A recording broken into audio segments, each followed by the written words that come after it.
آگے موسیٰ علیہ السلام کی زندگی میں ایک بہت بڑا روشن پہلو، ایک جگہ گفتگو کر رہے، خطبہ دے رہے تو لوگوں نے سوال کر لیا، اے موسیٰ آپ سے بڑا بھی کوئی عالم ہے اس روئے زمین پر؟ اے موسیٰ آپ سے بڑا بھی کوئی علم رکھنے والا ہے؟ تو موسیٰ علیہ السلام نے فرمایا نہیں، میں سب سے بڑا عالم۔ یہ بات اللہ رب العالمین کو پسند نہیں آئی۔ فرمایا اے موسیٰ تجھ سے بڑا عالم بھی ہے، اے اللہ کون ہے؟ مجھے اس سے ملنا ہے۔ چاہیے تو یہ تھا نا کہ اس کو اللہ کی طرف جوڑا جاتا کہ اللہ ہی سب سے بڑا عالم ہے، اللہ سے بڑھ کر کون ہو سکتا ہے؟ علام الغیوب ہے، ہر چیز کا علم خالق و مالک کو ہے۔ نبیوں کے پاس بھی وحی کا علم ہے، ان سے بڑھ کر کوئی علم والا نہیں ہو سکتا۔ لیکن جب یہ بات موسیٰ علیہ السلام سے کی گئی تو کہا میں سب سے بڑا عالم۔ کہا ہے موسیٰ تم سے بڑا بھی عالم ہے، اپنے ساتھ یوشع بن نون کو لے لیجئے اور سفر کیجئے، فلاں مقام پر آپ کو ایک شخص ملے گا، وہ آپ سے بڑا عالم ہے۔ موسیٰ علیہ السلام نے سفر شروع کیا، اس شخص کے پاس گئے، خضر علیہ السلام۔ لیکن لوگوں کے ہاں بڑی بڑی باتیں بنی۔ ہم دریائے سندھ، یہ پل ہے، رہائش راجن پور کی ہے، تو اکثر جانا آنا ہوتا تھا تو لوگ نا سکے پھینکتے تھے دریا میں۔ تو ہم نے پوچھا یہ کیوں؟ جی یہ ثواب کا کام ہے۔ یہ کس نے کہا ثواب کا؟ یہ خضر علیہ السلام پانی کے اندر ہے تو ہم یہ سکے پھینکتے ہیں ثواب۔ یہ لوگوں نے عقیدے بنائے ہوئے ہیں، نبیوں کے بارے میں یہ عقیدے۔ بنی اسرائیل کی ہم کیا بات کریں، یہاں امت محمد صلی اللہ علیہ وسلم نبی کی امت کا یہ حال ہے کہ لوگوں کے عقیدوں کی آپ دیکھ لیجئے کس قدر گرے ہوئے، اور نبیوں کے بارے میں کس طرح کے عقیدے بنائے ہوئے۔ سکے گرا رہے ہیں دریا میں، کس لیے؟ ثواب کا کام ہے۔ اللہ کے نبی صلی اللہ علیہ وسلم نے کہا ہے، نہیں کسی نے بات، ثواب کا کام ہے۔ تو موسیٰ علیہ السلام کی ملاقات خضر علیہ السلام سے ہوئی، کہنے لگے مجھے آپ سے سیکھنا ہے۔ کہا تم صبر نہیں کر سکو گے؟ سورہ کہف میں اللہ نے یہ پورا قصہ نازل فرما کر ہمیں بہت کچھ سمجھایا۔ اس میں سورہ کہف میں پورے 2 رکوع کے قریب یہ آیات بنتی۔ کہا انک لن تستطیع معی صبرا، اے موسیٰ آپ سے صبر نہیں ہوگا۔ کہا میں صبر کروں گا، مجھے سکھائیے۔ کہا چلو چلتے ہیں۔ طے ہو گیا کہ کوئی سوال موسیٰ علیہ السلام نہیں کریں گے جب تک خضر خود جواب نہ دے دیں۔ سفر شروع ہوا، کشتی میں بیٹھنے لگے تو کشتی والوں نے کہا ہم آپ کو فری لے چلتے ہیں، چلیے، کوئی کرایہ نہیں۔ کشتی میں سوار ہوئے، جب اترنے کے قریب تھے اس کا ایک تخت توڑ دیا۔ موسیٰ علیہ السلام کو بڑا تعجب ہوا کہ ایک تو انہوں نے نیکی کی ہمارے ساتھ، ہمیں مفت میں لے آئے، مال بھی نہیں لیا، اور ہمیں چاہیے تھا ہم پھر بھی کچھ دے دیتے ان کو، لیکن آپ نے یہ کیا کیا؟ ان کی کشتی ہی توڑ ڈالی، تختہ ہی توڑ دیا۔ موسیٰ علیہ السلام کو روکا گیا تھا کہ آپ نے سوال نہیں کرنا۔ کہا خضر علیہ السلام نے موسیٰ ہم نے آپ سے کہا تھا آپ سے صبر نہیں ہوگا۔ کہا اچھا اب میں پکا وعدہ کرتا ہوں، اب میں ایسی بات نہیں کروں۔ سفر پھر شروع ہو گیا، علم کا سفر، سیکھنے کا سفر۔ موسیٰ علیہ السلام سفر میں آگے گئے، ایک شخص کو دیکھا، نوجوان، خضر علیہ السلام نے اس کو پکڑا، اس کو قتل کر دیا۔ اب موسیٰ علیہ السلام پھر پریشان ہو گئے کہ اس کی نہ کوئی غلطی، نوجوان شخص اس کو قتل کر دیا۔ پوچھنے، نبی تھے نا، دل میں اللہ کا خوف تھا، تقوی تھا، غلط کام ہوتے ہوئے دیکھا تو برداشت نہ ہوا۔ طبیعت اور مزاج دعوت کا تھا، اور نبیوں کے مزاج ہی دعوت والے تھے۔ ساری زندگی نبیوں نے یہ مسلمانوں کے مزاج ہونے چاہیے، دعوتی مزاج۔ موسیٰ علیہ السلام نے فوراً پوچھا، اے خضر آپ نے یہ کیا کیا؟ ایک نوجوان کو قتل کر دیا۔ ایک انسان، اللہ کے ہاں اس کی جان قدر و قیمت، پوری انسانیت کا قتل ہے، ایک انسان کا قتل کرنا۔ موسیٰ علیہ السلام پھر بول پڑے۔ خضر علیہ السلام نے کہا موسیٰ ہم نے آپ سے کہا تھا آپ سے صبر نہیں ہوگا۔ کہا نہیں، اب میں اپنی بات پر قائم، اگر میں اب بولا تو میں سفر مکمل کر لوں گا۔ پھر بات طے ہو گئی اور چل پڑے۔ آگے گئے تو ایک بستی کے قریب رات کا وقت ٹھہراؤ بستی والوں نے نہ رہائش دی نہ کھانا دیا، انکار کر دیا کہ نہ ہم کھانا دیں گے، مہمان نوازی ہی نہیں کی، پوچھا ہی نہیں۔ اور خضر علیہ السلام نے اسی بستی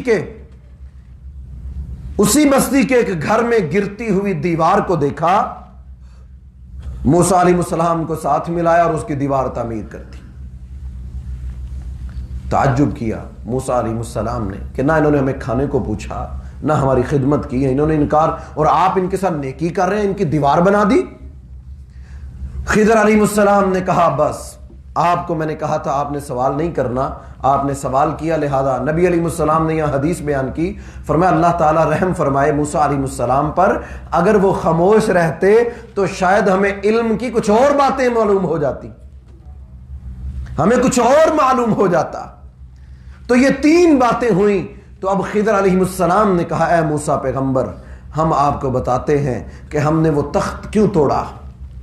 وہ پہلا شخص جس کی کشتی میں سوار ہوئے، وہ مسکین تھے، مزدوری کرتے تھے، کشتی ہی سہارا تھی، آگے سفر جس جگہ انہوں نے جانا تھا اس جگہ پر ایک ایسا بادشاہ تھا جو صحیح سالم کشتیاں ہوتی تھیں ان کو ضبط کر لیتا تھا، ان کو اپنے قبضے میں لے لیتا تھا، جن میں کوئی عیب ہوتا تھا ان عیب والیوں کو چھوڑ دیتا تھا۔ تو میں نے ایک تخت اس کا توڑا، پوری کشتی کو کچھ نہیں کہا کہ اس کی مسکین آدمی کی، اس کی روٹی روزی کا ذریعہ یہی ہے تو یہ چھن نہ جائے، تو میں نے اس کے ساتھ یہ نیکی کی کہ اس کی یہ کشتی بچ جائے، تو اس لیے میں نے اس تخت کو توڑ دیا۔ کہا وہ نوجوان، اس کا کیا قصور تھا؟ آپ نے اس کو قتل کر ڈالا۔ موسیٰ علیہ السلام نے پوچھا تو خضر علیہ السلام نے جواب دیا۔ یہ پورا قصہ سورہ کہف میں آخری رکوع سے چند قبل، یہ 16واں پارہ جہاں سے شروع ہوتا ہے، اللہ رب العالمین نے یہ پورا قصہ نازل فرمایا۔ خضر علیہ السلام نے جواب دیا، مجھے اللہ نے وحی کی کہ یہ بچہ ماں باپ کا نافرمان ہوگا، نافرمانیاں کرے گا اور بالآخر جہنم میں چلا جائے گا، اس لیے میں نے اس کو قتل کر دیا کہ اللہ اس کے ماں باپ کو نیک صالح اولاد دے گا جو اپنے والدین کی آنکھوں کی ٹھنڈک بنے گی، یہ نافرمانیاں کرتا جہنم میں چلا جاتا، اس لیے مجھے اللہ نے، یہ آج عام انسانوں کو نہیں، لوگ کہتے ہیں نا اس قصے سے، جیسے خضر علیہ السلام کا یہ قصہ ہے، بڑے جاہل لوگ اس سے استنباط کرتے ہوئے، نتیجہ اخذ کرتے ہوئے ولی بن جاتے ہیں، اور ولایت میں اتنا اوپر، کہتے جیسے اللہ نے خضر کو بتا دیا تھا نا کہ یہ نافرمان ہوگا، لہذا ہمیں بھی کچھ علم اللہ نے دے رکھا ہے، وہ ایسا علم ہے جسے ہم آپ کو بتاتے ہیں کہ آپ کا کیا بنے گا، قیامت کو ہم یہ کر دیں گے، وہ کر دیں گے۔ یہ سراسر جہالت ہے۔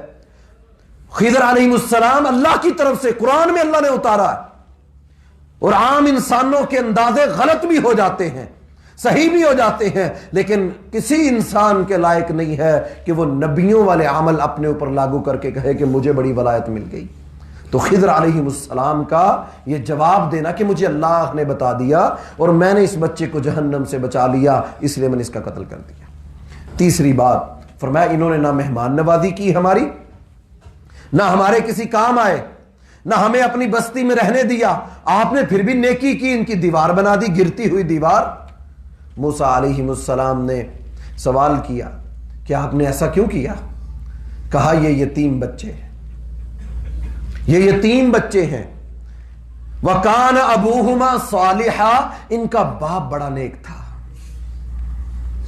ان کا باپ بڑا نیک تھا، جوانی کی عمر میں انتقال ہو گیا، ان کے باپ نے اپنے بچوں کے لیے خزانہ یہاں جمع کیا تھا، تو میں نے دیوار کو گرنے سے روک لیا، سیدھا بنا دیا، یہ بچے جوان ہوں گے تو اس کے نیچے سے خزانہ ان کو مل جائے گا۔ وَكَانَ أَبُوهُمَا صَالِحًا، ان کا باپ نیک تھا، اس وجہ سے ان یتیموں کے مال کی حفاظت کا، اس لیے تو قرآن مجید میں حدیث میں بھی آتا ہے، نبی علیہ السلام نے فرمایا جس نے کسی یتیم بچے کی پرورش کی، کسی یتیم کی پرورش کی، فرمایا جنت میں ان 2 انگلیوں کی طرح وہ میرے ساتھ داخل ہوگا۔ اتنی بڑی بشارت ہے یتیم بچوں کے ساتھ حسن سلوک کی۔ نبی علیہ جامع ترمذی کی حدیث ہے، نبی علیہ السلام نے فرمایا جو کسی یتیم بچے کو کھانا کھلاتا ہے، کسی یتیم کو کھانا کھلاتا ہے یا اس کے کھانے کی ذمہ داری لیتا ہے، نبی علیہ السلام نے فرمایا کہ اللہ رب العالمین اس بندے کو جنت میں ضرور داخل کرے گا اس کی اس نیکی کے عوض جو خضر علیہ السلام نے موسیٰ علیہ السلام کو بتائی کہ یہ یتیم بچے تھے، ہم نے ان نبی یتیموں کی دیواروں کو بنا رہے، دیوار کو کھڑا کر دیا۔ چاہ جائے کہ انسان یتیموں کا مال کھائے، بچے یتیم ہو گئے اور چاچے اور مامے رل کے مل کے جناب یتیموں کے مال پر ڈاکہ ڈالیں، حقوق ان کے غصب کریں، یہ اعمال کی اصلاح ضروری ہے۔ اور موسیٰ علیہ السلام کو تینوں جواب اللہ رب العالمین نے دیے۔ تو محترم بھائیوں، یہ پورا قصہ جو ہم نے آپ کے سامنے موسیٰ علیہ السلام کا فرعون سے لے کر موسیٰ علیہ السلام کا فرعون کے محل میں پیدا ہونا، وہاں پرورش پانا، نبوت مل جانا، بنی اسرائیل کو آزادیاں دلانا، اس کے بعد بنی اسرائیل کو پستیوں سے نکال کر وہ بلندیاں اور وہ رفعتیں، وہ مقام اور مرتبے اور حکومتوں کا مل جانا، اللہ کی نعمتیں ملنے کے باوجود اس قوم نے ہمیشہ اللہ کے نبی کا موسیٰ علیہ السلام کا انکار کیا، حتیٰ کہ ان کے اوپر نازل کردہ شریعت کا انکار کیا۔ یہ ہمارے لیے عقل مند